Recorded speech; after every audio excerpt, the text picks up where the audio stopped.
Boa noite, igreja. Graça e a paz a todos. Amém. Irmãos, vamos dar início ao culto para o Senhor.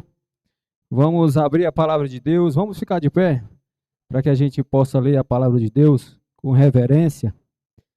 Vamos abrir a palavra de Deus em 1 João, capítulo 4, versículo 10. Vamos ler somente um versículo. 1 João 4, versículo 10.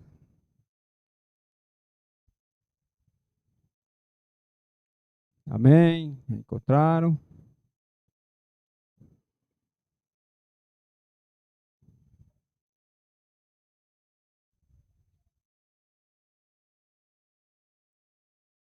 Amém.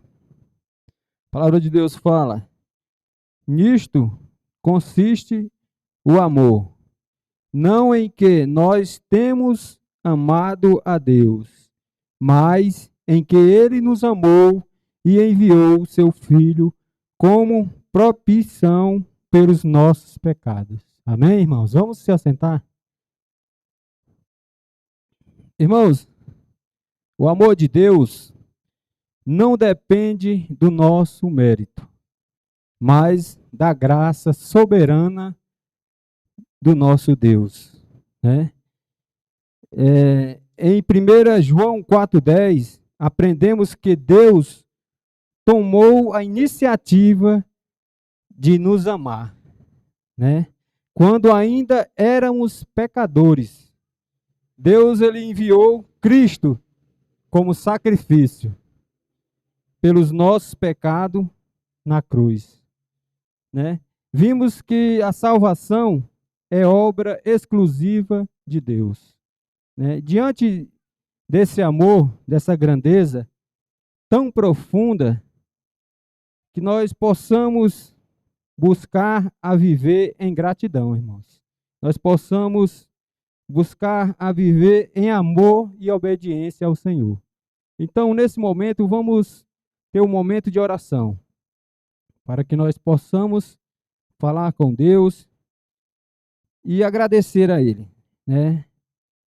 Mesmo nós sendo pecador, Ele deu seu Filho, seu único Filho, para morrer na cruz, para nos salvar, né? Jesus morreu, foi crucificado, Ele ressuscitou e vai voltar. Então, que nós possamos agradecer o Senhor. Vamos baixar nossa cabeça e vamos falar com o Senhor.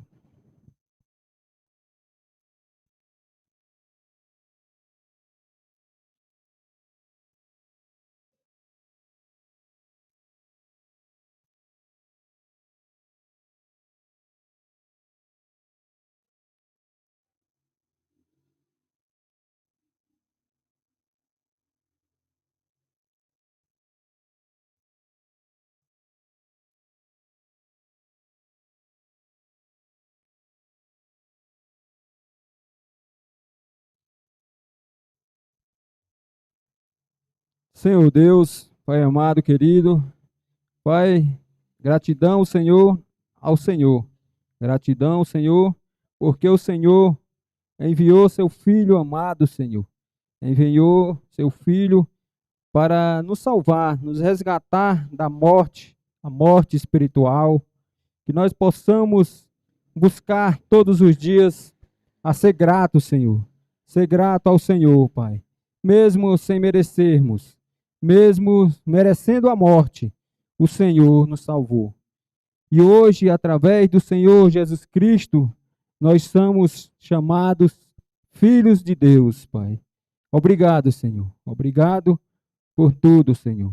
Que nós possamos buscar obediência no Senhor, buscar viver conforme a Tua palavra, conforme aquilo que nós pregamos, aquilo que nós ensinamos, Senhor. Que nós possamos viver praticando aquilo que o Senhor nos ensinou, Pai. Pai, que o Senhor possa, diante de nós, nos salvar todos os dias espiritualmente, Pai. Que nós possamos verdadeiramente, Senhor, seguir o Senhor. Que nós possamos ser exemplo, Senhor, diariamente, Senhor. Não só aqui na igreja, Pai, mas em todos os lugares. Onde nós estivermos, Senhor. No nosso trabalho, na rua. Que nós possamos buscar a levar a Tua palavra, levar para as pessoas o verdadeiro caminho, que é Cristo, Senhor Jesus. A Tua palavra fala que só chegaremos ao Pai se for através do Filho, Jesus Cristo, Pai. Que nós possamos ensinar, evangelizar essas pessoas na rua para ensinar o caminho, Pai. Jesus não veio para condenar, mas sim para salvar aqueles que crê nele. Nós possamos verdadeiramente viver e levando a palavra do Senhor, Pai.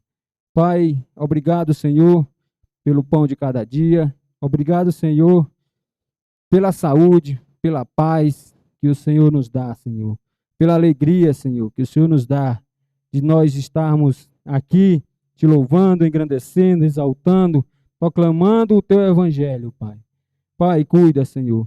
Cuida de cada família, cuida de cada esposa, marido, filho, Senhor. Que o Senhor possa cuidar, Senhor. Em todo canto, Senhor. Cuida, Senhor, para que nós possamos ensinar os nossos filhos na nossa casa, Senhor, o verdadeiro evangelho, Senhor. Para que nós possamos viver em obediência, para que eles possam aprender, Senhor, através da nossa vida. Transforma, Senhor, capacita, Senhor. Capacita cada pai, cada mãe, para estar ensinando a palavra do Senhor. Que o Senhor possa cuidar também, Senhor, da liderança da nossa igreja, possa cuidar das professoras, que elas possam estar ensinando aos pequenininhos da nossa igreja, às crianças, Senhor, a verdade, a palavra do Senhor, que é Cristo, Senhor Jesus, Senhor. A verdadeira salvação, Pai. Cuida, Senhor. Transforma, Senhor. E que o Senhor possa perdoar a todas as nossas falhas, pecado, que nós possamos viver verdadeiramente, Senhor, sem estar vivendo na prática do pecado, Senhor. Que nós possamos viver buscando verdadeiramente a não viver na prática, Senhor.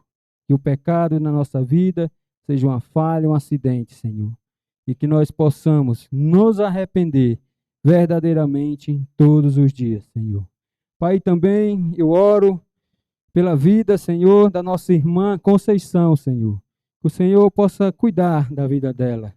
Ela está hoje no hospital, mas o Senhor está do lado dela, cuidando, e que o Senhor possa curar, Senhor, todos os enfermos que tem na vida dela, Pai. Cuida, Pai. Sara, Senhor, a nossa irmã, Pai. Que nós possamos orar pela vida dela e por todos, Senhor. Por todos nós, Senhor. Nos capacita, nos guia. E que o Senhor possa restaurar os corações, Senhor, de pedra. E possa transformar em um coração de carne, Senhor. Que viva no amor, na bondade, no respeito ao próximo. Que nós possamos viver através das tuas palavras, Senhor. Nós te louvamos, engrandecendo o teu santo nome. Amém. Glória a Deus. Convido a equipe de louvor.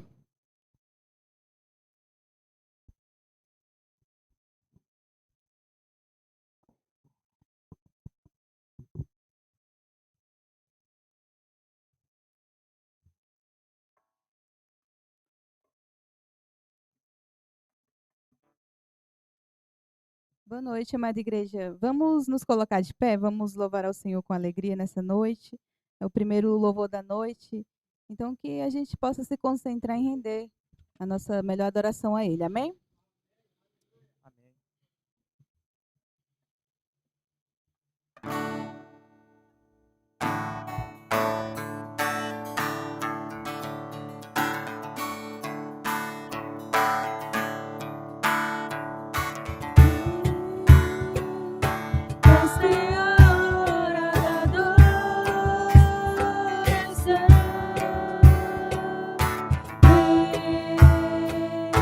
Para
igreja. Poder se assentar.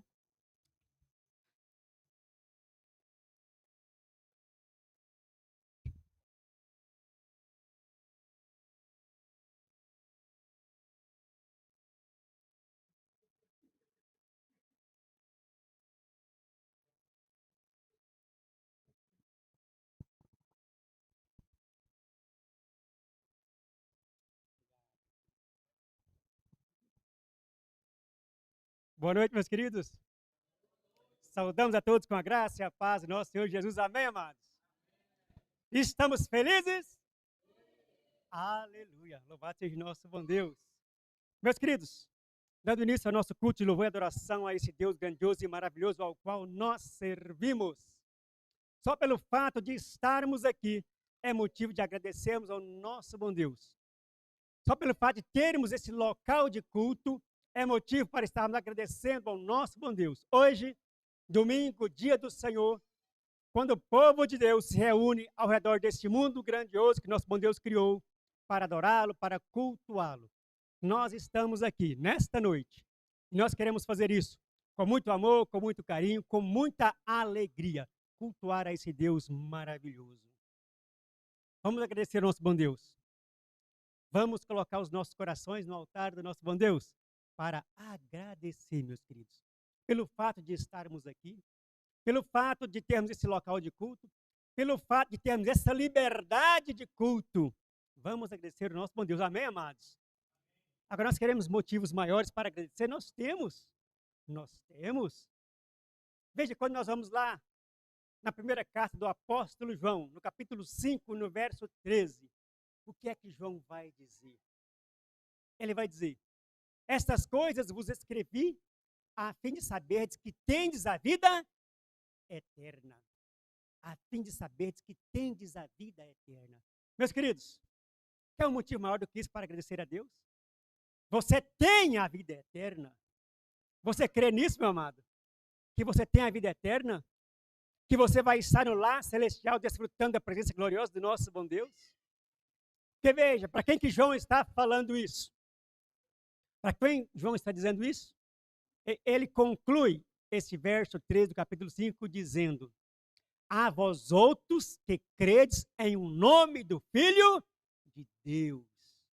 Então João não está dizendo para qualquer pessoa, ele está dizendo para aqueles que creem em nome do Filho de Deus, ou seja, naqueles que creem no Senhor Jesus. Estes têm a vida eterna. Este é um grande motivo, é o maior motivo. Crer, saber que um dia nós vamos desfrutar da presença gloriosa do nosso Deus, o Pai Todo-Poderoso. Então, eu convido você nesse momento, abaixe sua cabeça, feche seus olhos e agradeça a Deus. Agradeça a Deus. Tenha sempre um coração grato na presença de Deus. Motivos ao que não nos falta. Mas lembre-se desse motivo maior. Você que crê em o nome do Filho de Deus tem a vida eterna. Vamos orar, queridos.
Pai bendito, Deus poderoso, grandioso, amoroso, Deus todo-poderoso, Criador dos céus e da terra.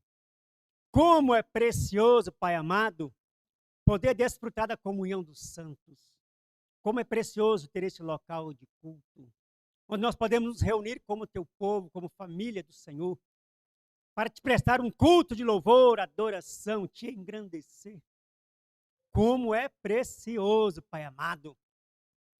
É precioso estar na comunhão dos teus servos, do teu povo, poder te adorar, cantar cânticos e hinos de louvores a ti.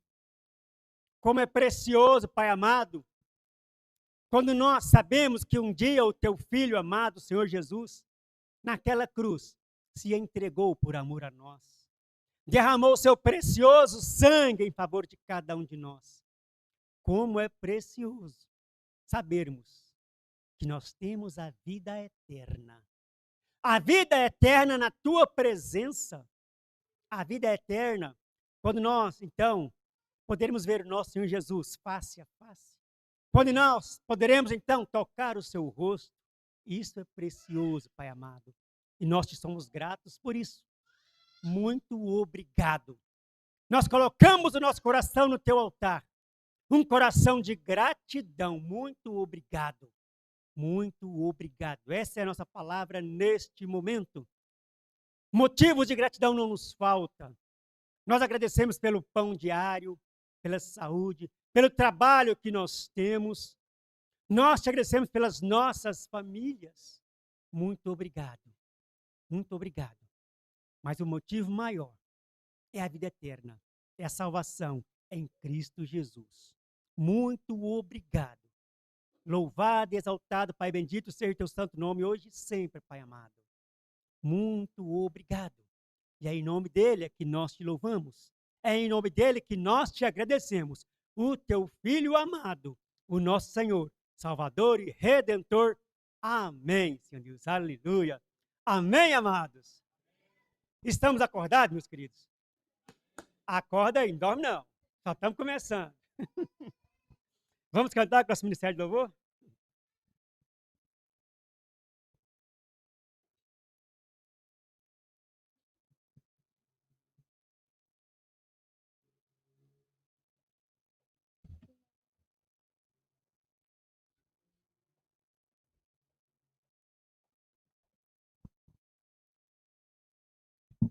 Amém, igreja? Vamos nos colocar de pé e vamos louvar aqui o hino Brilho Celeste. Conto com a ajuda da igreja, vamos louvar o Senhor com alegria, amém?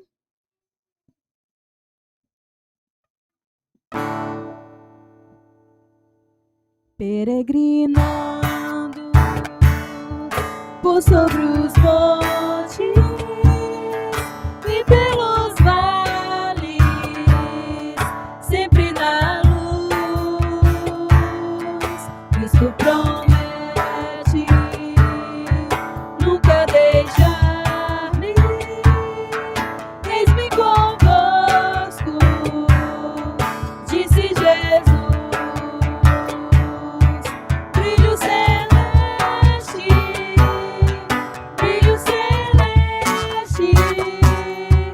enche a minha alma, glória no céu, aleluia. Sigo cantando, dando louvores, pois Cristo é meu. Se vejo sombras por toda parte, o Salvador há de ocultar. Cristo é luz que nunca se apaga, sempre ao seu lado hei de andar.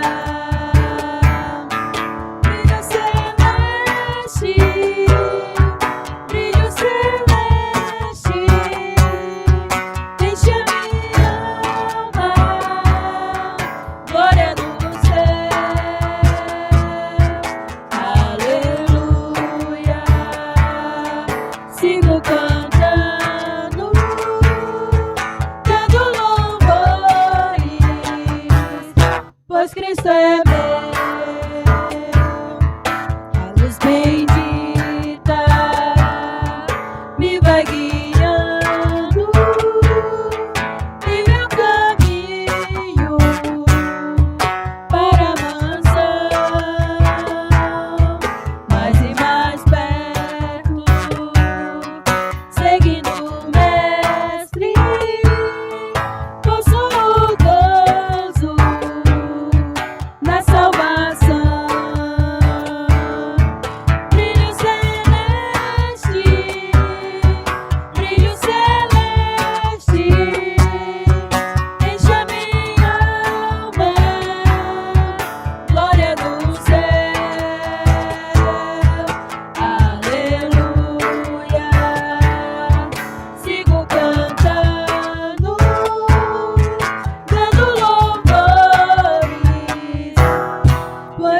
Cristo é meu. Amém, irmãos. Podem se sentar.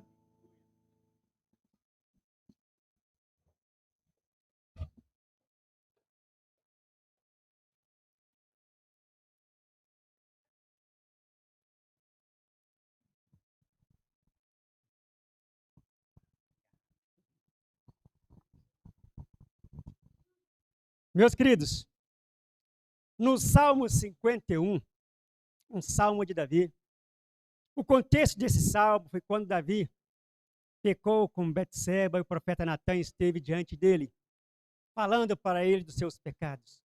E Davi, então, muito triste, ele ficou realmente muito triste com o seu pecado, ele ficou cabisbaixo, ele ficou decepcionado, e Davi, então, ele faz confissão, ele confessa a Deus os seus pecados. Este salmo é um salmo de confissão e de arrependimento. Que é a pergunta que eu gostaria de fazer para nós, para que nós possamos refletir.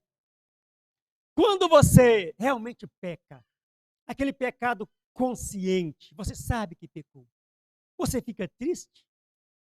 Você fica decepcionado? Você fica cabisbaixo? Até meio que deprimido? Ou para você não faz diferença? Não faz nenhuma diferença.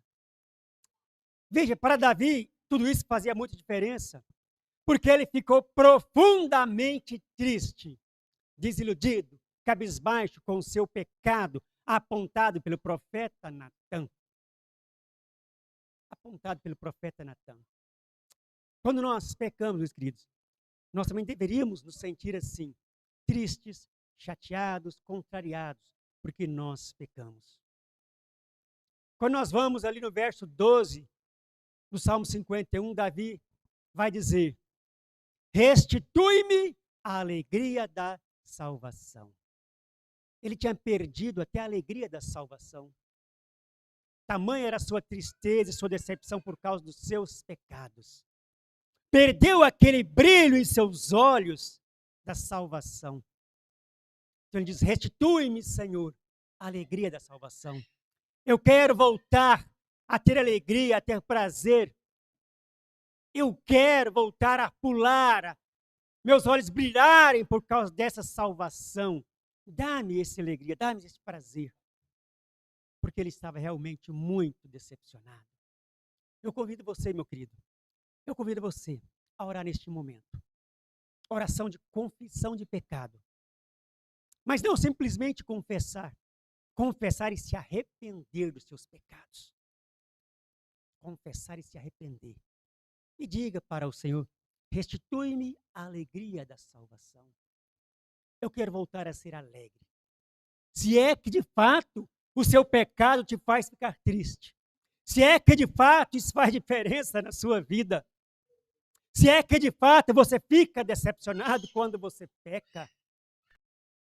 Se isso acontece, como aconteceu com Davi, então faça essa oração a Deus. Restitui-me, Senhor, a alegria da salvação. Eu quero voltar a sorrir, a me alegrar. E perdoe-me, porque eu pequei. Abaixe sua cabeça nesse momento, feche seus olhos, confesse seu pecado e arrependa dos seus pecados. Vamos orar, queridos, vamos orar.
Senhor nosso Pai, mais uma vez elevamos a Ti nossas vozes, Pai bendito.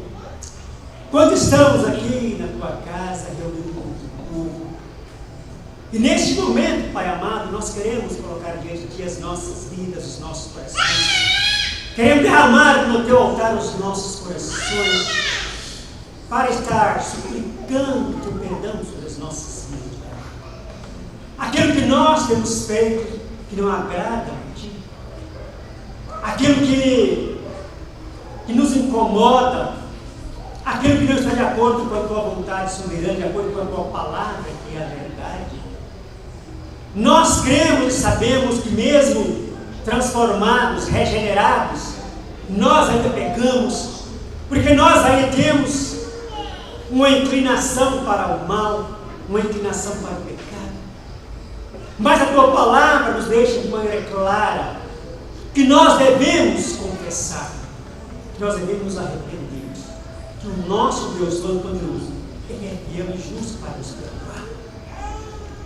Portanto, Deus amado, nós estamos aqui diante de Ti, colocando cada um sabe aquilo que fez ou aquilo que deixou de fazer. Cada um sabe, tem consciência dos seus erros, dos seus pecados. E nós cremos também que o Senhor conhece cada um de nós. Porque é o Senhor que sonda os nossos corações, esquadrinha as nossas vidas. O Senhor conhece tudo e a todos e sabe o pecado de cada um. Mas nós entendemos que a Tua palavra nos ensina isso, que nós devemos confessar, mesmo o Senhor sabendo, nós devemos confessar. E assim como Davi, o que nós queremos é Te suplicar, restitui, Deus querido, a alegria da salvação. Nós cremos que nós não perdemos a salvação. Todo aquele que foi lavado pelo sangue do Cordeiro, que foi convertido ao nosso Senhor Jesus, não perde a sua salvação. Mas às vezes perdemos a alegria e o prazer que a salvação nos dá, por causa dos nossos pecados, por causa das nossas transgressões. Portanto, Deus amado, nós Te suplicamos, perdoa-nos, limpa-nos, livra-nos dos nossos pecados, em nome de Jesus, em nome de Jesus. E se esses pecados não têm feito diferença nas nossas vidas, se nós não estamos entristecendo com eles, se nós não estamos aborrecendo com eles, é porque alguma coisa está errada conosco. E nós te pedimos, veja o que está errado e mexa conosco, Pai bendito. Mexa conosco e faça a diferença nas nossas vidas, porque devemos sim sentir tristeza pelos nossos pecados, devemos aborrecer pelos nossos pecados, devemos ficar chateados pelos nossos pecados, e devemos colocar esses pecados diante de Ti e suplicar o Seu perdão. Em nome de Jesus, livra-nos, perdoa-nos, purifica-nos, restitui-nos a nossa alegria, o prazer, a satisfação de estar na Tua casa, de reunir com o Teu povo, de prestar um culto de louvor e adoração a Ti, Senhor. Em nome de Jesus, aquele que se entregou na cruz do Calvário, aquele que sofreu, aquele que morreu por nossa causa, mas ao terceiro dia ressuscitou, aleluia, e hoje está sentado à direita de Deus Pai Todo-Poderoso, à direita de Deus Pai Todo-Poderoso, acima de tudo e de todos. Esse é o nosso Senhor Jesus, e em nome dele é que nós te suplicamos, te louvamos e te agradecemos. Amém, Senhor. Amém. Meus queridos, neste momento nós queremos agora cultuar a nós com Deus, com os cantos espirituais, bem como através da entrega dos nossos dízimos e das nossas ofertas. Nós fizemos oração de agradecimento ao nosso bom Deus. E uma das formas de demonstrar gratidão a Deus é sermos fiéis no que diz respeito aos nossos dízimos e às nossas ofertas. É colocar no altar de Deus aquilo que na verdade não nos pertence. Nós estamos tão somente devolvendo a Deus um pouquinho só daquilo que Ele nos dá. Daquilo que Ele nos dá. Estamos devolvendo a Ele.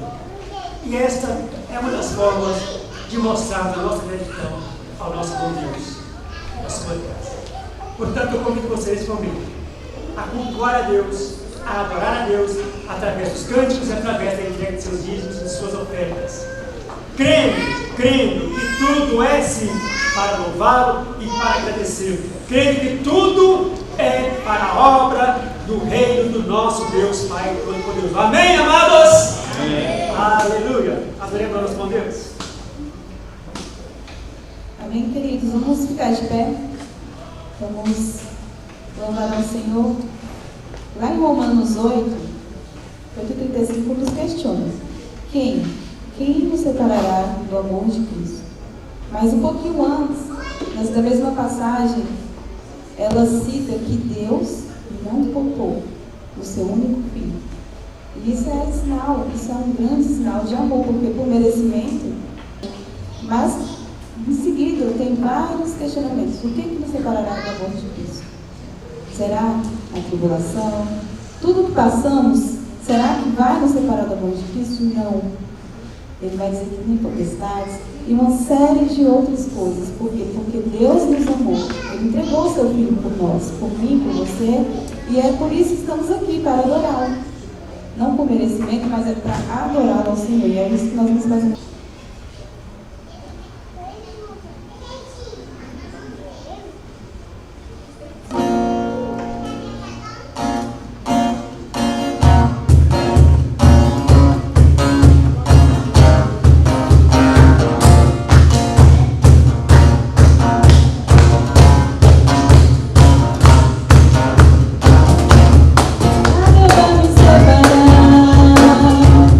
Mesmo se eu me abandonar.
nós podemos crer nessa noite. Amém?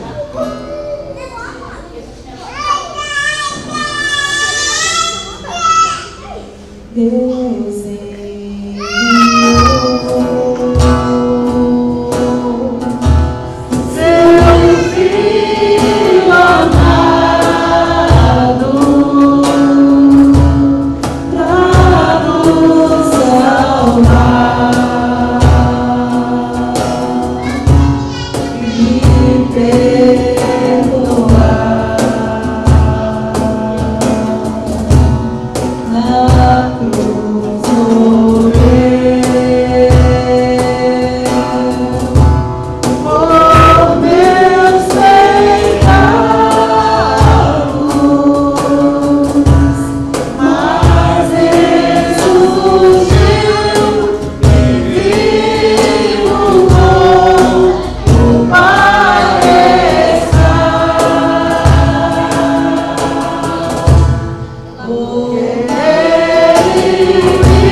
Obrigada por ter pago, Senhor, um alto preço. Um alto preço, Pai, precioso que foi de sangue, ó Pai, pela minha vida e pela tua igreja que está aqui nessa noite, ó Pai, por muitos e muitos escolhidos de Cristo espalhados na face da terra. Obrigada, ó Pai, por cuidar, Senhor, de nós em cada detalhe. Obrigada pelo privilégio, Senhor, de estarmos hoje aqui, Senhor, podendo te adorar, podendo entoar louvores a Ti, podendo aprender, Senhor, da Tua palavra, Senhor, possamos guardar em nossos corações e praticá-las constantemente, ó Pai, fielmente, como filhos obedientes de Cristo Jesus. Pai, nessa noite eu quero orar, Senhor, pela Tua casa, Senhor, continue fazendo crescer a Tua obra, Pai, através dos dízimos e ofertas, Que o Senhor possa, Senhor, abençoar cada ofertante, cada dizimista fiel, Senhor, da tua casa. E que o Senhor nos use, ó Pai, como grandes ferramentas na palma de suas mãos, fazendo com que assim o reino de Cristo seja, Pai, avançado aqui na terra. É no nome do Senhor Jesus que eu oro. Amém. E eu agradeço, Senhor, por esse momento, ser conosco, ó Pai, e que essa palavra logo mais. Poder se assentar, igreja.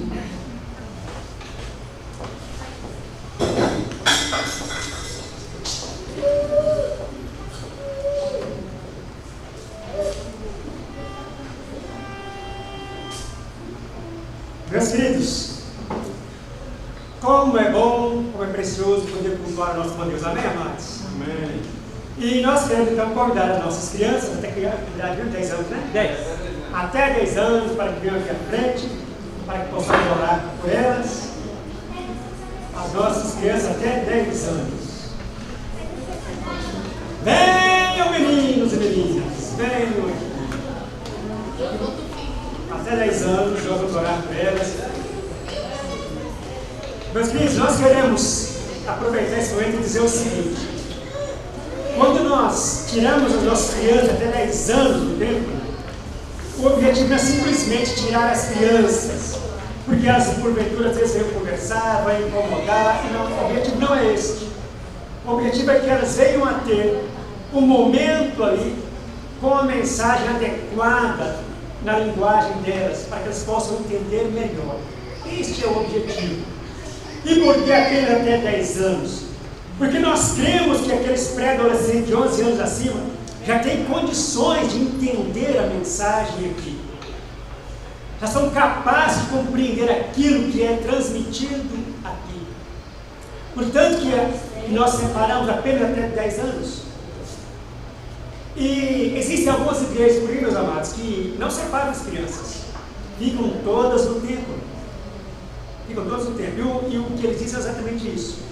O culto é para todos.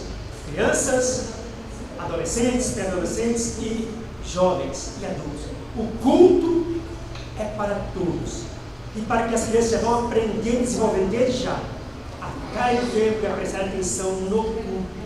É por isso que algumas igrejas não separam as crianças.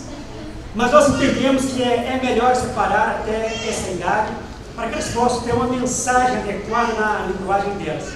Mas, acima dessa idade, já tem condições sim de estar aqui e entender o que está sendo ensinado. Agora, a nossa escola dominical é assim.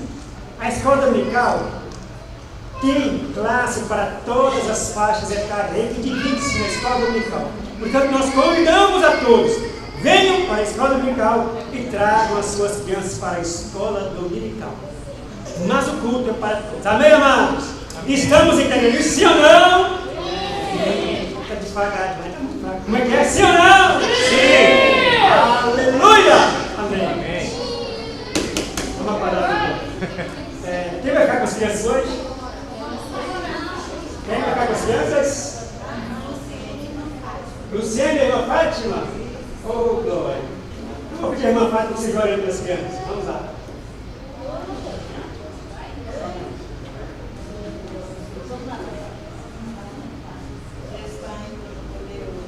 Obrigada, Senhor, por estarmos aqui e não vir para a tua casa. Obrigada, Senhor, por termos escolhido, Senhor, para a eternidade com o Senhor.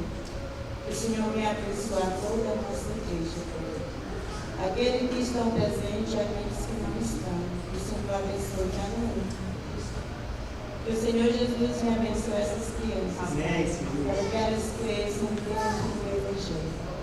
Para que quando estiverem grandes, nenhum se desvie de Deus caminhos, Pai. E mesmo que se desvie, eles te conhecem, Pai. E que o Senhor os proteja e guarde eles, para a honra e tua glória. É o que eu oro, em nome de Jesus. Amém.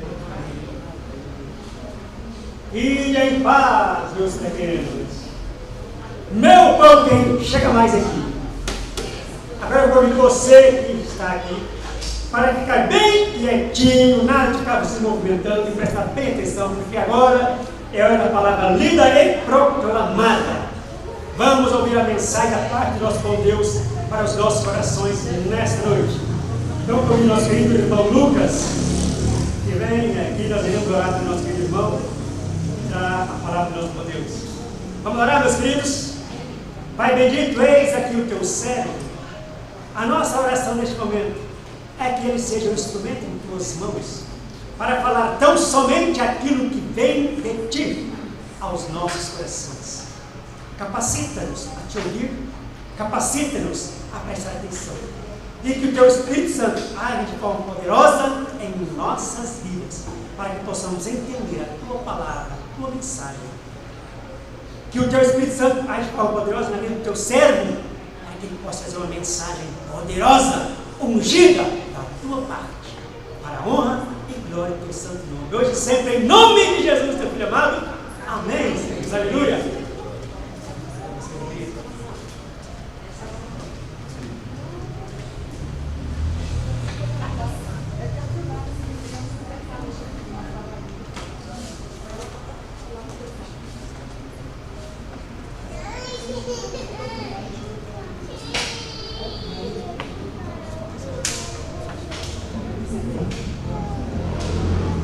Boa noite, amada igreja. A graça e a paz do nosso Senhor Jesus.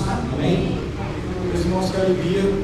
Hoje eu estou tendo o privilégio, a oportunidade de poder trazer uma palavra do Senhor de vocês. Mas antes disso, eu quero agradecer a companhia, o afeto, o carinho dos irmãos. Durante todo esse mês, eu estive aqui na segunda igreja presbiteriana do Sol Nascente. Eu, como seminarista da Igreja Presbiteriana Nacional, fui designado para cá durante esse mês para cobrir as férias do Edilberto, né, que já aqui da igreja, vai continuar, está voltando agora lá do Ceará, passar um tempo bom lá, né, com as famílias e tudo, tempo de refrigério, de descanso. E eu quero agradecer demais a acolhida, o afeto dos irmãos, né, o tempo que tivemos juntos aqui, quando eu fui liturgista, pregador, também nas oportunidades da escola bíblica dominical. Muito obrigado, irmãos, eu me senti muito acolhido, muito feliz de estar no meio de vocês. Vocês foram uma bênção na minha vida. Eu espero que eu possa ter uma bênção na vida de vocês também, na medida da porção que Deus separou para cada um. Amém? Amém. Meus irmãos, hoje nós vamos trazer um tema muito importante. O tema da nossa pregação hoje é Jesus. Jesus, toda pregação precisa apontar para Jesus. É a propiciação, eu vou explicar para vocês o que é isso. É a propiciação pelos nossos pecados. Portanto, nós vamos ler a palavra do Senhor, a inerrante, perfeita palavra de Deus, na primeira carta de João, no capítulo 4, na primeira carta de João, primeira epístola de João, no capítulo 4, nós faremos a leitura apenas no verso 10. E aí daí a gente vai desenvolver essa doutrina tão maravilhosa que é a doutrina da propiciação dos pecados em Jesus. Jesus é a propiciação dos nossos pecados. 1 João 4, verso 10. E a palavra do Senhor nos diz assim: nisto consiste o amor, não em que tenhamos amado a Deus, mas em que Ele nos amou e enviou o seu Filho como propiciação pelos nossos pecados. Amém? Meus irmãos, hoje a gente vai entrar no tema que é a propiciação dos nossos pecados. E antes de entrar no tema, antes de entrar no assunto, eu quero mostrar para vocês que a Bíblia toda, ela não se contradiz, ela é perfeita. Tudo que existe no Antigo Testamento aponta para Cristo. Aliás, Jesus é a chave hermenêutica, ou seja, a chave interpretativa de toda a Bíblia. Toda a Bíblia tem que ser direcionada, apontada para Jesus. E não é diferente em relação a essa doutrina. Propiciação é o seguinte, é que os seres, nós, filhos de Deus, nos tornamos favoráveis, propícios a Deus. Isso só é possível por meio de Jesus. Mas vamos voltar um pouquinho lá atrás, só para introduzir vocês no assunto. Vamos voltar no Antigo Testamento. O que acontecia em relação a Deus e o povo? O que quebrava a comunhão de Deus com o povo? É isso mesmo, é o pecado. O pecado é aquilo que quebrava a comunhão de Deus com o povo. E a gente estava falando de um povo que gostava de pecar muito. Vale lembrar a história, Deus tirou o povo da escravidão do Egito, fez a peregrinação no deserto, e durante toda essa peregrinação do deserto ficou muito evidente o quão pecador era esse povo escolhido por Deus. O povo murmurava, reclamava, idolatrava, bastava dar as costas que eles faziam aquilo que era desagradável a Deus. Então esse povo do qual eu estou falando pecava muito. Só que Deus, nosso Deus, é um Deus santo, totalmente santo, ele não aceita pecado. Então o pecado gera morte espiritual, que é a morte mais preocupante, e culpa, né? O sangue, que é o sangue da propiciação, representa a vida, e sempre Deus, ele nunca vai inocentar o culpado. Nós, seres humanos, os tribunais humanos podem sim inocentar o culpado, e aliás isso acontece com muita frequência, mas Deus não. Deus não toma o inocente como culpado. O culpado é culpado e ponto final. E é preciso haver uma reparação, uma punição para todo aquele que peca. E aí a gente tem que lembrar então como que funcionava essa comunhão de Deus com o povo. Era por meio da tenda do tabernáculo. Eu vou fazer uma descrição bem simples de como que era essa tenda. Era uma tenda, um lugar, uma tenda. E nesse lugar, como se fosse uma grande casa, ele tinha 3 compartimentos. O primeiro era o pátio. Nesse pátio tinha uma pia de bronze com água pura. Então logo quando você entrava nesse tabernáculo, que é o lugar onde Deus habitava, onde tinha comunhão de Deus com o povo, tinha essa pia com água pura, e também tinha um altar de holocaustos, que era onde se queimava a gordura da oferta pacífica. Então, já a primeira realidade aqui, quando a gente vai se aproximar de Deus, é por isso que na nossa liturgia existe o chamado ato penitencial, existe um momento adequado para que possamos então confessar os nossos pecados. Por quê? Porque no culto a gente está o quê? Se aproximando de Deus. E a gente tem que saber de quem a gente está se aproximando, de um Deus totalmente santo. Então ali já apontava para a necessidade da purificação, era a pia de bronze com água pura. Aqueles que entravam no tabernáculo tinham que limpar as mãos, tinham que limpar os pés, e tinham o altar dos holocaustos. Logo em seguida, a seguida do pátio, que é o chamado átrio, tinha o lugar santo. E aí o lugar santo era um lugar de preparação. Existia o lugar de queimar o altar do incenso, que se queimava incenso com gálbano, com líbano, ervas aromáticas, né, que subiam para a presença do Senhor. Tinha também a mesa dos pães da apropriação, e tinha também aquele símbolo que você já conhece, que é o candeeiro, a menorá, não é isso? E aí então tinha o último lugar, eu falei pátio, átrio, lugar santo, e agora o santo dos santos. O santo dos santos era onde tinha a presença viva, real de Deus. E ninguém podia se aproximar desse lugar, exceto o sumo sacerdote, uma vez por ano. Mas aí, o que tinha nesse lugar chamado Santo dos Santos? Lá estava a Arca da Aliança. E nessa Arca da Aliança, o que era a Arca da Aliança? Era uma caixa feita de madeira. A madeira era para representar a humanidade. E em cima dessa caixa, revestindo a caixa, tinha uma tampa de ouro puro. Tinham 2 querubins nessa tampa de ouro, e em cima dessa tampa é onde se aspergia o sangue. Entenderam? Então esse é o local onde Deus estabelecia a comunhão com o povo, né? A tenda do tabernáculo. E aí o que acontece? O que tinha então dentro dessa Arca da Aliança? Existiam 3 coisas dentro da Arca da Aliança. As tábuas da lei, aquelas leis de Moisés, que a gente já conhece, os 10 mandamentos, que foram quebrados pelo homem. Também dentro dessa Arca da Aliança tinha a mesa, quer dizer, o vaso do maná, e também tinha o cajado, a vara de Arão, que era para mostrar que o povo rejeitou a autoridade divina. E aí, o que é mais interessante sobre esse tema, propiciação. Eu quero que vocês se apegam na tampa da Arca da Aliança. A tampa da Arca da Aliança era feita de ouro puro, tinha 2 querubins, e tinha um local para aspergir sangue. Que sangue era esse sangue? Era um sangue que necessariamente tinha que ser dos estabelecidos de um cordeiro. E por que o cordeiro? E por que tinha que ser o sangue do cordeiro? Porque o cordeiro, olha só, lá em Isaías 53 a gente sabe que o cordeiro apontava para Cristo. O que é o cordeiro? O carneirinho, né? É um animal dócil, é um animal totalmente puro, inocente. Ele não resiste ao sacrifício. E aliás, ele tinha que ser perfeito. O sangue do cordeiro que seria colocado em cima dessa tampa, da Arca da Aliança, tinha que ser sangue do cordeiro perfeito, apontando para Cristo. Outra coisa importante, na tenda do tabernáculo tinha uma nuvem. A nuvem representava a presença viva de Deus. Isso a gente lembra no deserto, que o povo durante a travessia, Deus cuidava tanto do seu povo, que durante o dia, essa nuvem acompanhava o povo, para que eles não pudessem ser queimados pelo sol, e de noite, o que acontecia? Deus levantava então uma coluna de fogo. Isso mostra que Deus, o nosso Deus, gente, é um Deus que Ele mesmo busca se relacionar conosco. Ele é que toda vez, o tempo todo, está buscando comunhão com a gente.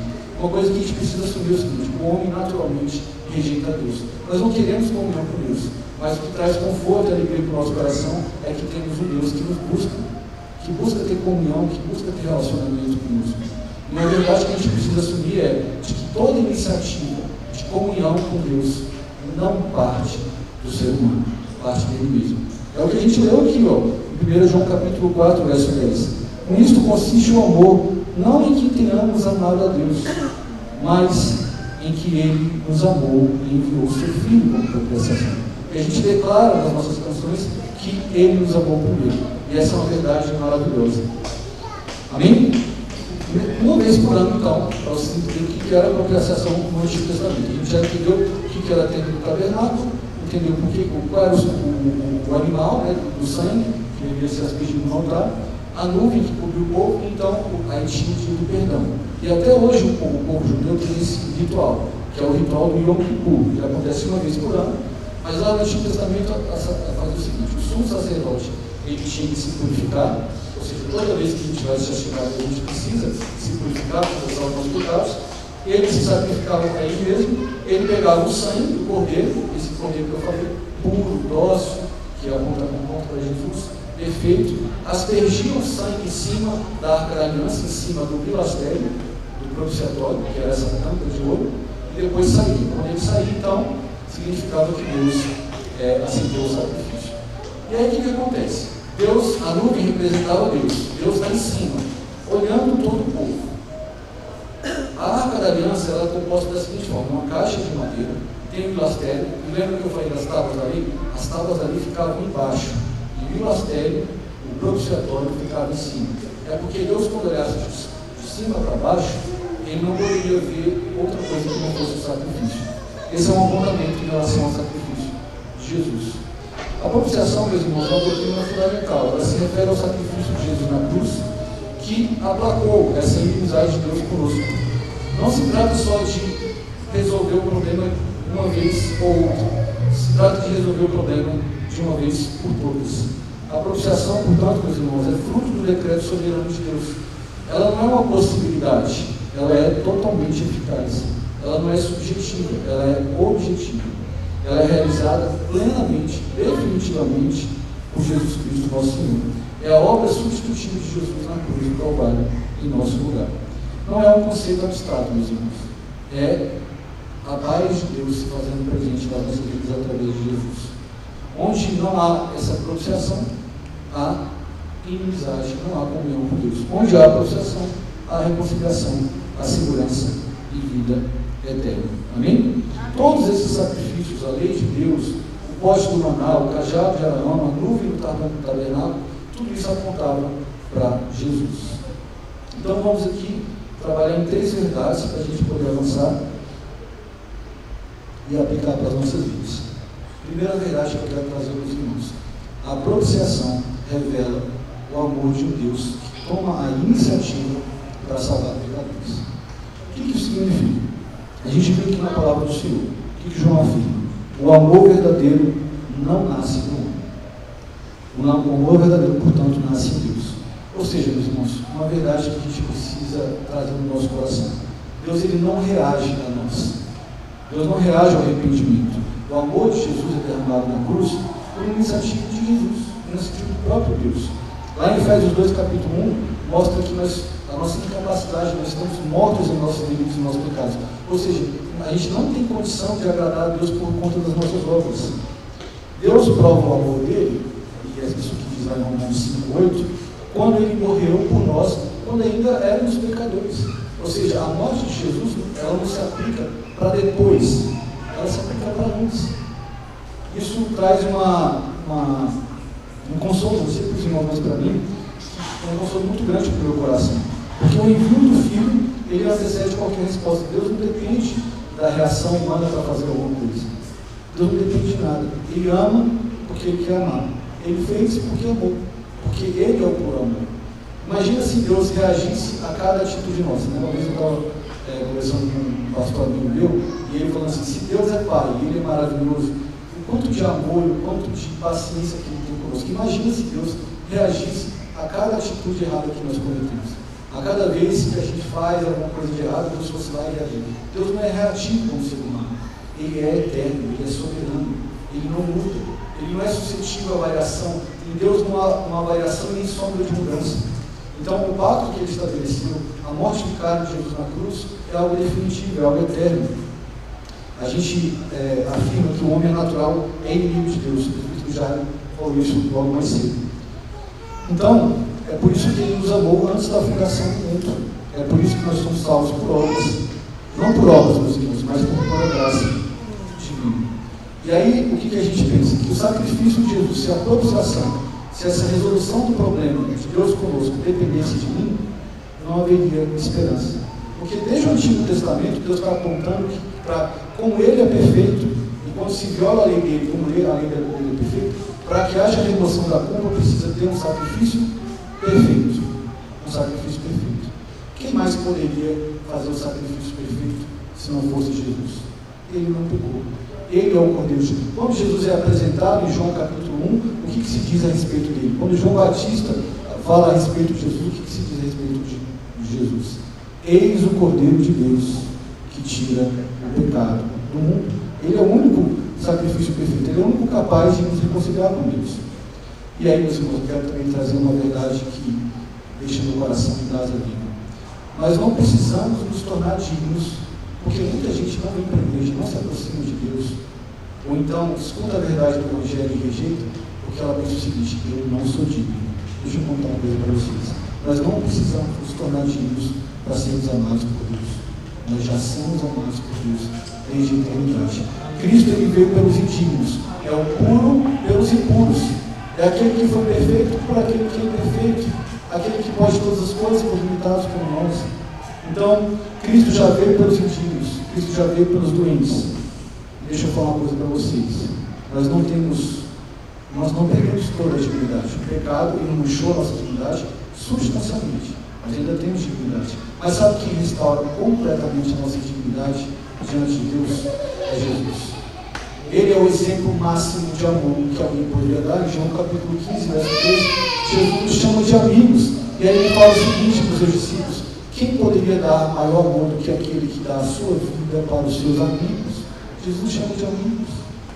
Não, o relacionamento que Deus quer com a gente não é um relacionamento de distância, não é um relacionamento da gente vir aqui domingo e adorar, cultuar, e depois como se Deus não se importasse com a gente, ou como se a gente vivesse como se Deus não existisse. Não, Deus nos chama para um relacionamento profundo, de intimidade, diário.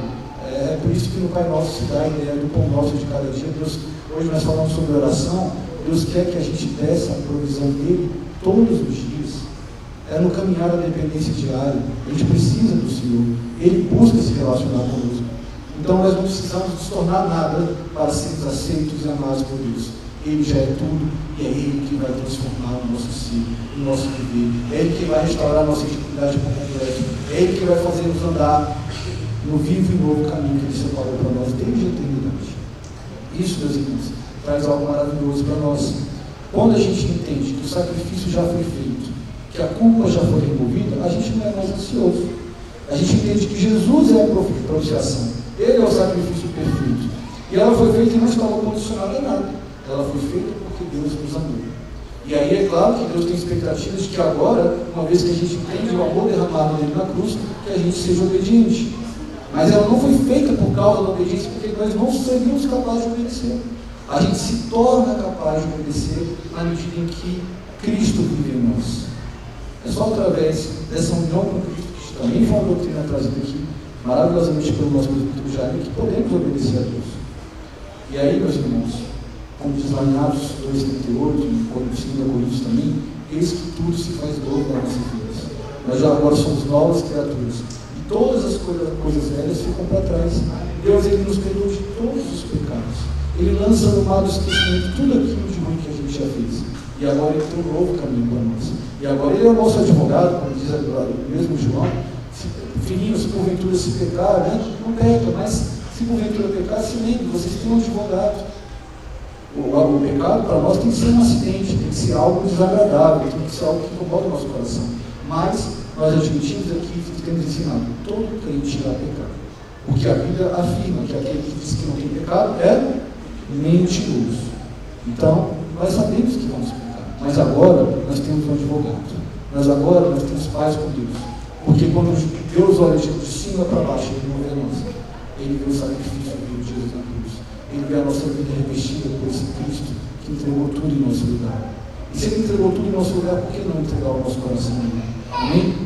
Isso afasta a ansiedade, isso afasta a culpa paralisante. Porque às vezes quando a gente pega, às vezes quando a gente faz coisas que essa luta diária, a gente se sente paralisado pela culpa. Mas o Senhor não nos chama para isso, o Senhor nos chama para uma progressão, para uma vida de santidade. Segunda verdade que nós vamos afirmar aqui, meus irmãos, a propiciação. A gente entendeu que a propiciação é Deus que nos procura, é Ele que toma a iniciativa de resolver o problema. E a segunda verdade que nós vamos afirmar é o seguinte, que a propiciação satisfaz a justiça divina sem negar a misericórdia. Meus irmãos, muita gente tem dificuldade de caminhar com duas verdades.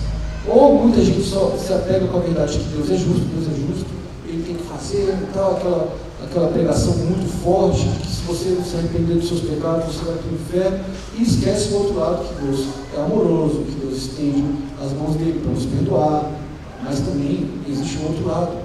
E esse outro lado está ficando cada vez mais forte. Não, Deus é amor, não tem problema não, você vive uma vida de pecado e tudo mais. Meus irmãos, Deus é totalmente justo e totalmente santo. E uma coisa não anula a outra. Portanto, a propiciação satisfaz a justiça divina sem negar a misericórdia. A gente falou lá do Antigo Testamento. Lá em Levítico, capítulo 17, verso 11, tem uma ideia que é o sangue que faz expiação pela vida. Ou seja, o sangue no Antigo Testamento, na Bíblia, representa a vida.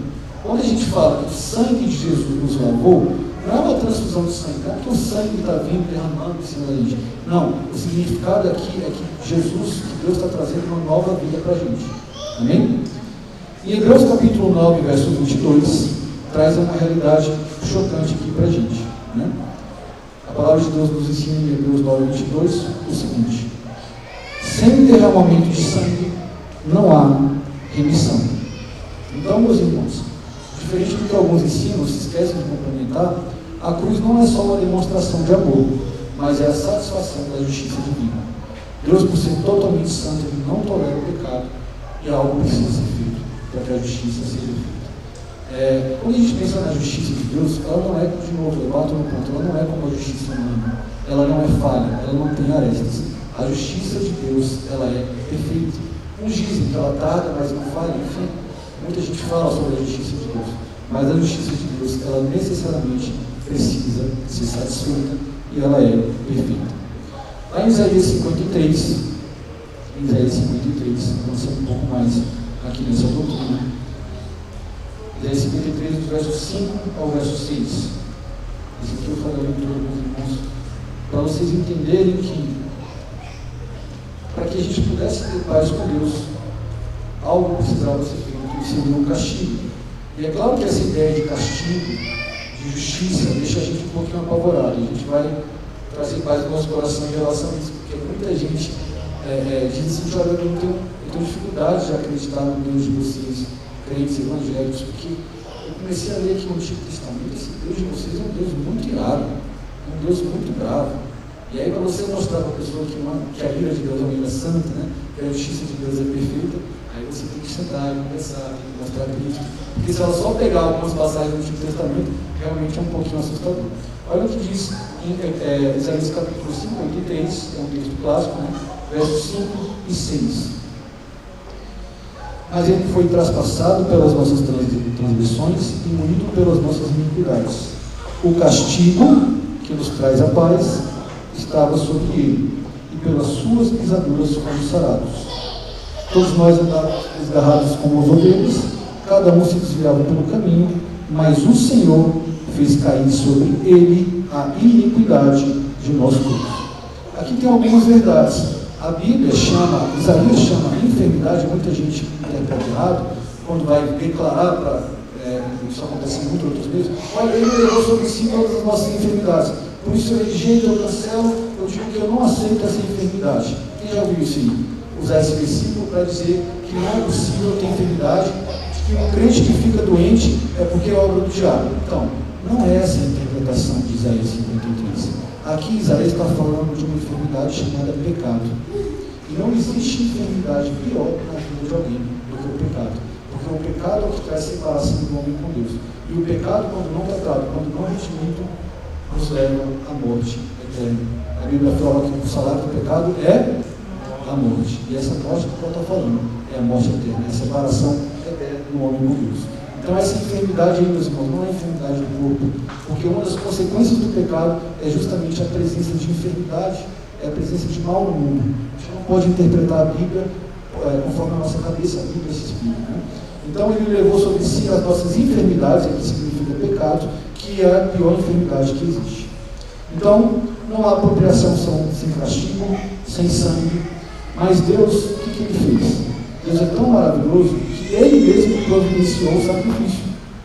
Muita gente fala assim, olha, eu tenho dificuldade, porque Deus está querendo que haja castigo. Ele está dizendo que é preciso haver justiça.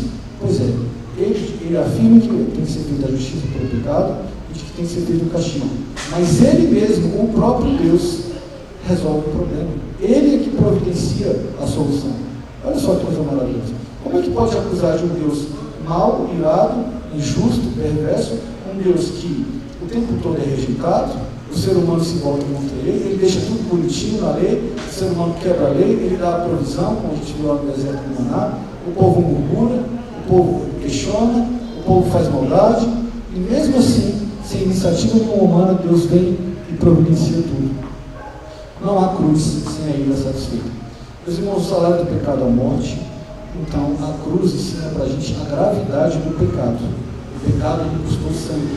O sangue do Cordeiro de Deus, o sangue de Jesus. O crente que entende essa doutrina, ele não vai ficar relapso. Como ele entende o preço que foi pago, nós cantamos aqui, eu sei que foi pago um alto preço, a gente entende que foi caro demais, custou demais. Então a propiciação ela faz com que o crente leve a vida de santidade a sério. Não há espaço para um crente fazer relativização do pecado, como muito tem se feito por aí. O sangue de Cordeiro o sangue do Cordeiro, meus irmãos, que é apontado desde o Antigo Testamento, é o único capaz de nos perdoar, é o único que pode nos remir. Somente o sangue de Jesus pode nos purificar de todo pecado. Amém? Vamos abrir agora em 1 João, um pouquinho antes do texto que a gente leu. 1 João 1,7. A gente estava lá em 1 João 4, a gente vai voltar um pouquinho aqui a nossa Bíblia. 1 João 1,7.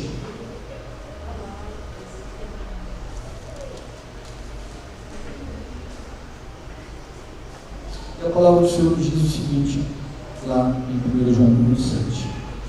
Se, porém, andarmos na luz, como Ele está na luz, mantemos comunhão uns com os outros, e o sangue de Jesus, seu Filho, nos purifica de todo pecado. Meus irmãos, o que João está falando aqui? Nós sempre precisamos voltar para a cruz. É por isso que nós precisamos cear.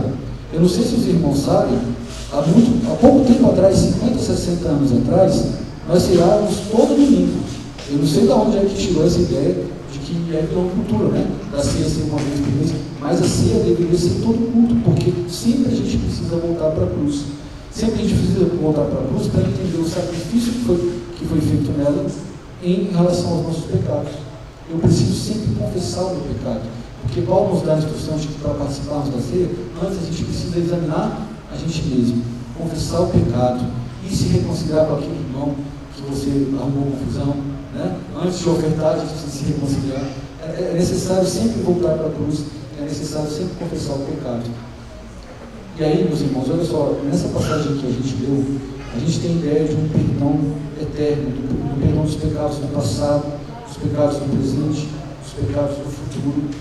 Ou seja, eu só tenho perdão e purificação e a santificação pelo poder do sangue de Jesus. Amém?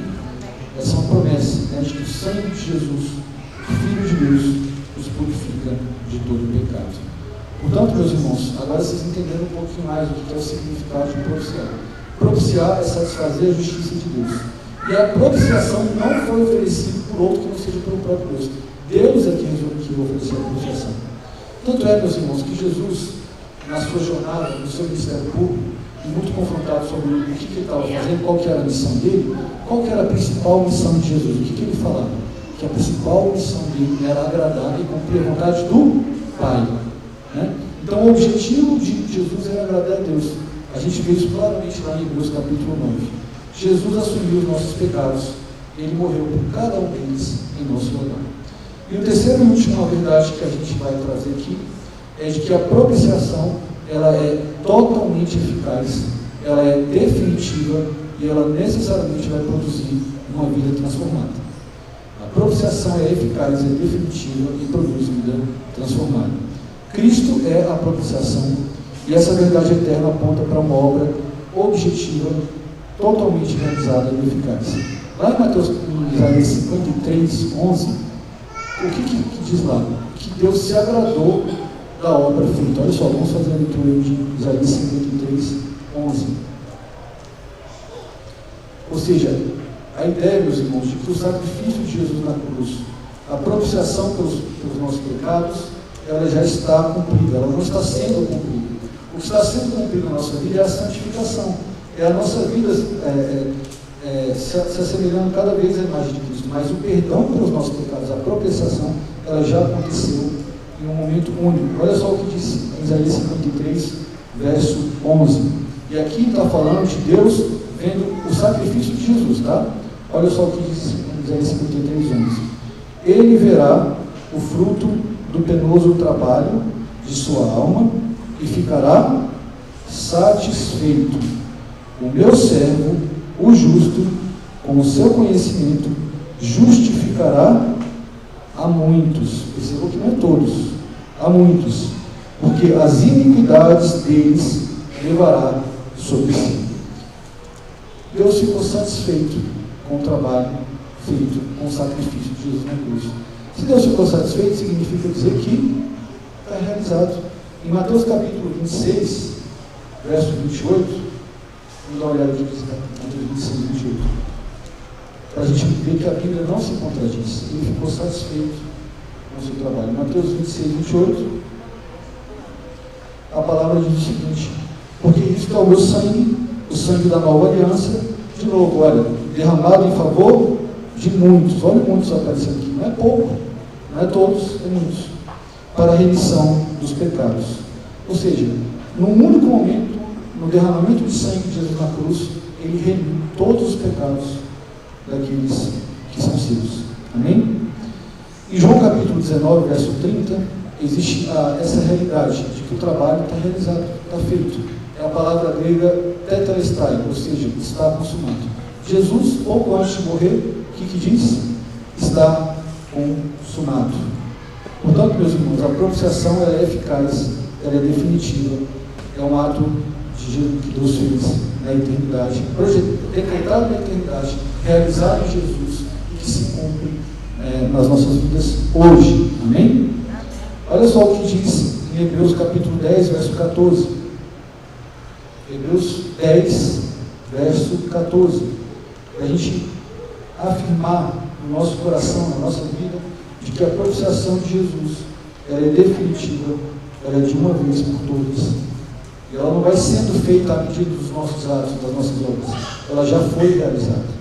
Hebreus capítulo 10, verso 14, olha só o que diz a palavra do Senhor. Porque com uma única oferta aperfeiçoou para sempre quantos estão sendo santificados. Então, meus irmãos, é a doutrina bruta que a gente está aprendendo aqui. A justificação, a propiciação, assim como a justificação, já aconteceu. Nós já estamos perdoados. Nós já estamos quites em paz com Deus. Mas percebam que foi de uma vez para sempre, uma única oferta, quantos estão sendo santificados. Aí aqui a gente separa a doutrina. A santificação, a santidade, ela vai acontecendo. Nós estamos sendo santificados, mas nós já fomos perdoados. Isso é maravilhoso, né? Isso não é um convite para o crente viver de forma indolente, como uns pregam, já que eu tenho certeza da salvação, já que eu sou salvo, eu vou viver em pecado. Essa é a maior prova de que muito provavelmente ele não foi salvo coisa nenhuma, porque a salvação, ela se opera, o o principal sinal de que alguém é salvo é o amor que ele tem para Deus e pela lei de Deus. E não a rejeição daquilo que Deus colocou. Em Colossenses 2, versos 13 e 14, para a gente firmar isso de uma vez por todas no nosso coração. Colossenses capítulo 2, versos 13 e 14. Acho que a direção está um pouquinho diferente. Já estamos chegando no final. Olha só essa palavra do Senhor. E quando vocês estavam mortos nos seus pecados e na incircuncisão da carne, Ele lhes deu vida eterna juntamente com Cristo, perdoando todos os nossos pecados, cancelando o espírito de dívida que era contra nós e que constava de ordenanças, o qual nos era prejudicial, removeu-o inteiramente, cravando-o na cruz. A dívida foi cravada na cruz de uma vez por todas. A nossa confissão ensina o seguinte: Cristo não apenas tornou a salvação possível. Meus irmãos, isso é muito importante que eu vou dizer agora para vocês. Quase todas as igrejas hoje estão dizendo o seguinte: olha, Cristo tornou a salvação possível. Olha, é possível você ser salvo, desde que sempre tem um mais. Isso afasta a obra de Jesus, reduz os méritos de Jesus. Nós não afirmamos e nós não entendemos assim. Nós afirmamos, assim como nossa confissão diz: Cristo não apenas tornou a salvação possível, uma possibilidade, mas Ele a adquiriu de forma eficaz, eterna. Amém? E agora nós vamos para as aplicações. Eu queria também fazer algumas perguntas para vocês. As aplicações que a gente pode ter dessa doutrina, eu separei 3 perguntas aqui para a gente.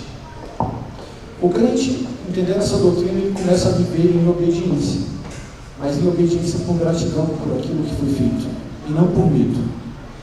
A propiciação, ela gera 2 coisas que parecem contraditórias. Gera descanso, paz, tranquilidade, mas também gera perseverança, porque Deus, ele só preserva aquele que persevera. Percebam, existem passagens na Bíblia que ficam muito claro isso. O filho pródigo estava preservado por Deus enquanto estava na casa do pai. No momento que ele desobedece e sai da casa do pai, ele então já não está mais cuidado por Deus. A perseverança gera a preservação de Deus. E a segurança da salvação, ela nos sustenta, meus irmãos, na luta diária contra o pecado, porque eu não sei, irmãos, da minha parte, quando eu penso nos meus pecados e naquilo que eu faço, eu me frustro muito. Então, a certeza da salvação não é um convite para me entregar aos pecados. Pelo contrário, essa segurança eterna me faz com que eu queira ser mais parecido com Jesus a cada dia. Deus é bom, Deus é justo. A cruz é a prova dessas 2 coisas. Deus não exige sacrifícios por crueldade, mas por santidade. Deus é puro e santo demais para tolerar o mal. Justificar o ímpio sem punição não é possível, por isso que Cristo veio em nosso lugar. Deus mesmo proveu o sacrifício. Isso a gente vê lá em Gênesis capítulo 22, verso 8. Eis o poder de Deus que tira o pecado do mundo. O Pai, uma outra coisa, muita gente fala assim que a propiciação foi Deus forçando Jesus a ir para a cruz. Mas Jesus se declara o seguinte, que Ele mesmo se dá. A oferta que Jesus fez na cruz não foi forçada por Deus. Jesus a si mesmo se entregou. Ele é o sacrifício vivo. E a cruz, meus irmãos, é o maior ato de bondade e de sacrifício e de amor possível. Sabe por quê? Porque lá em Romanos 3, a gente tem a ideia de um Deus que é justo, mas que Ele mesmo justifica. Ele cobra a justiça, mas olha só, Ele mesmo que promove a justificação. Ele cobra a justiça e Ele provê a justiça.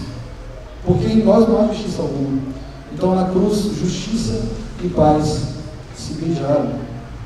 Na cruz, justiça e paz se resolveram. Então, meus irmãos, entendendo um pouco isso, eu quero perguntar para vocês: se Deus levou tão a sério o pecado, a ponto de punir o seu próprio filho, por que a gente trata o pecado às vezes com tanta leveza, com tanta tranquilidade? Segunda pergunta: o amor de Deus que foi demonstrado na propiciação, na cruz, o que ele tem produzido nas nossas vidas? Tem produzido mais santidade? Tem produzido frutos? Terceira pergunta: diante dessa verdade, diante da cruz, quem nós somos? Quando a gente entende o impacto do que foi feito na cruz por nós, ou seja, o perdão definitivo dos nossos pecados, a gente reage como? Com indiferença ou com uma profunda gratidão a Deus? E se Cristo Cristo ele satisfez totalmente a justiça de Deus na cruz, por que é que a gente ainda hoje fica querendo se justificar diante dele? Por que é que a gente apresenta desculpas em relação aos nossos pecados? Meus irmãos, o que Deus quer de nós é um coração verdadeiramente arrependido, contrito, que não apresenta justificativas. Olha, Senhor, eu fiz isso, mas é porque aquilo. Olha, eu menti, mas eu menti para poder me preservar, porque se eu falasse a verdade, pode ser que eu tivesse alguma consequência. Tem umas frases que são bem clássicas, né? Olha, se eu fiz alguma coisa ruim, foi pensando no bem. Né? Se eu errei, foi porque eu estava tentando acertar. Não, meus irmãos, a justiça, nós não temos como justificar diante de Deus. Ele já satisfez a nossa justiça. E Ele quer um coração verdadeiramente arrependido diante dele. Amém? Amém. O significado final é o seguinte: lembra que eu falei do tabernáculo? Eu esqueci de falar uma coisa. Naquele lugar do Santo dos Santos é um lugar inacessível. Mas com Cristo Jesus, o que acontece com aquele véu? O véu se rasga. E agora nós podemos ter livre acesso diante de Deus. O sacrifício é completo, a propiciação é eterna, e Deus ele não habita mais em tendas. Sabe onde é que Deus pode habitar agora? Em cada um de nós. Ele habita em nós. Nós somos o tabernáculo dele. Meus irmãos, isso é maravilhoso, porque o véu se rasgou, o escrito de dívida foi pago na cruz, o Cordeiro Imaculado já morreu na cruz, era Cristo sem pecado, o sangue aspergido, aquele sangue que aspergia em cima do lastério, foi aspergido na cruz, deu uma vez por todas. Não precisa mais de sumo sacerdote romano. Jesus é o sumo sacerdote perfeito. Não precisa mais do Yom Kippur, do sacrifício anual. O sacrifício foi o único e definitivo da cruz. O véu que separava já não separa mais. A arca que era inacessível, agora nós temos livre acesso a ela. Deus está no nosso meio. Deus está no meio do seu povo. Amém, meus irmãos? E o que isso tem a ver? Quando a gente olha para essa realidade, quando a gente olha para o Antigo Testamento, a gente via que o homem não conseguia chegar até Deus. Sabe o que Deus resolve fazer então? Ele se achega até nós, através de Deus. Como nós não conseguimos chegar até Deus, Ele se achega até nós. Ele veio em Jesus. Amém? Eu queria fechar com Romanos capítulo 8, verso 32. Romanos 8, 32. A gente aplicar no nosso coração essa verdade maravilhosa da propiciação. Olha só, meus irmãos, aquele que não poupou o seu próprio filho, mas por todos nós o entregou, será que não nos dará graciosamente com ele todas as coisas? Amém? É isso, meus irmãos. Negar a propiciação é negar a justiça de Deus. Mas como Deus é um Deus 100% justo, maravilhoso, que nos ama, Ele cumpriu a sua justiça em Cristo Jesus. E, portanto, não há mais barreiras. Não há mais barreiras de nós com Deus. Jesus fez tudo no nosso lugar. Jesus é tudo em nós. Amém? Amém. Agora eu queria falar dos visitantes, né? Antes da gente orar. Nós temos hoje alguns visitantes. A minha tia, a Sandra, está aqui. Tianinha e a minha mãe. Se parece bastante, né? São três irmãs. Olha que você vê, você já. Eu também queria falar do Armando, que veio visitar a gente. O Armando, a Amanda e o Davi ou o David? É o Davi, né? Essa família bonita que está ali atrás também veio nos visitar. Os irmãos sejam bem-vindos, né? Eu aqui, em nome, creio que posso falar em nome da igreja, quero agradecer a presença de vocês e dizer que a igreja está de portas abertas para servir vocês, para poder ser uma bênção, que a palavra de Deus possa continuar sendo pregada com fidelidade e que essa igreja possa crescer não só em número, mas também na graça, no conhecimento de Deus, na comunhão, na verdade. Hoje eu estava conversando com o Igor sobre a beleza que tem o templo aqui no Sol Nascente, né? Está tudo asfaltadinho, o templo é muito bonito, e a beleza do templo chama a atenção para as pessoas virem até aqui. Mas a beleza do Evangelho, a beleza da palavra faz com que a gente possa continuar vendo. E a palavra de Deus, louvado seja o Senhor Cristo, tem sido pregada com fidelidade, com zelo. Meus irmãos me deram um exemplo muito grande aqui de amor, de companheirismo. Uma coisa que foi notável foi quando eu fui na casa da irmã Fátima, ela que é a nossa evangelista, que é a nossa missionária no Sol Nascente, e ela recebeu com tanto afeto, com tanto amor, sair dali transbordando, e encorajada a fazer isso também na minha vida, né?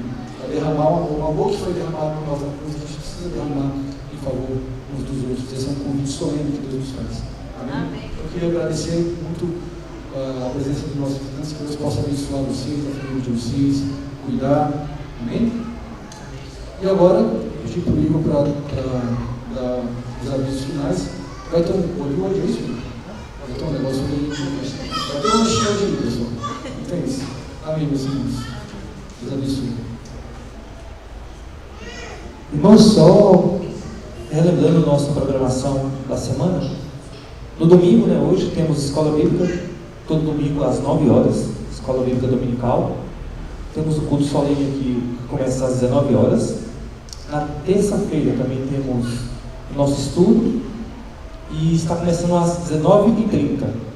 Temos ali 30 minutos de oração, e depois fazemos o estudo. Na quinta-feira, às 8h15 da noite, também temos nossa oração, mas essa é online. O pastor ele coloca lá o link no grupo, a gente acessa e participa da reunião de oração. Toda quinta, 20h30 da noite. E aos sábados, temos também a nossa programação do futebol evangelístico, com o irmão Nonato, que é todo sábado, às 14h30, com os adolescentes. Tem outras programações que estão sendo iniciadas agora, no ano de 2026, que é o discipulado, encontro de homens, que inclusive vamos nos reunir este sábado, dia 7. Convido a todos os homens da igreja, e vamos fazer essa reunião aqui com o irmão Jaime. Vamos iniciar às 18 horas nesse sábado agora, dia 7, para a glória do Senhor. Vou convidar agora aqui o irmão Jaime para estar orando conosco para encerrarmos o culto. Os irmãos, aguardem aí que vai ser servido um restinho para nós, logo após a oração. Vamos orar, meus amados. Pai, Deus de amor, Deus bendito, louvado, exaltado seja o teu santo nome de sempre. Muito obrigado, Senhor Deus, por mais este culto de louvor e adoração ao teu santo nome. Muito obrigado pela presença de cada um de nós aqui nesta noite, Pai amado. O desejo de nosso coração é que a tua palavra seja sempre viva e eficaz nas nossas vidas e que possa fazer diferença em cada um de nós. Que possamos entender a grandeza do teu evangelho, a grandeza da tua palavra. Que possamos entender a obra de Cristo Jesus na cruz do Calvário por cada um de nós. Muito obrigado, Senhor Deus. Agora nós rogamos que leves em paz para os nossos lares, que a tua boa mão acompanhe a cada um de nós nos nossos afazeres ao longo de toda a semana e que possamos também retornar para as nossas atividades semanais aqui na Igreja, Senhor Deus. E que tudo que venhamos a fazer seja tão somente para honrar e glorificar o teu santo nome. Abençoe cada um dos nossos visitantes, que eles possam ter sido ricamente abençoados por ti e a tua palavra. Fale sempre conosco, em nome de Jesus, e que a tua graça e a tua paz possam reinar em nossos corações, hoje e sempre. Em nome de Cristo Jesus, do Filho amado, nosso Senhor, Salvador e Redentor. Amém. Aleluia. Amém. Deus abençoe a todos.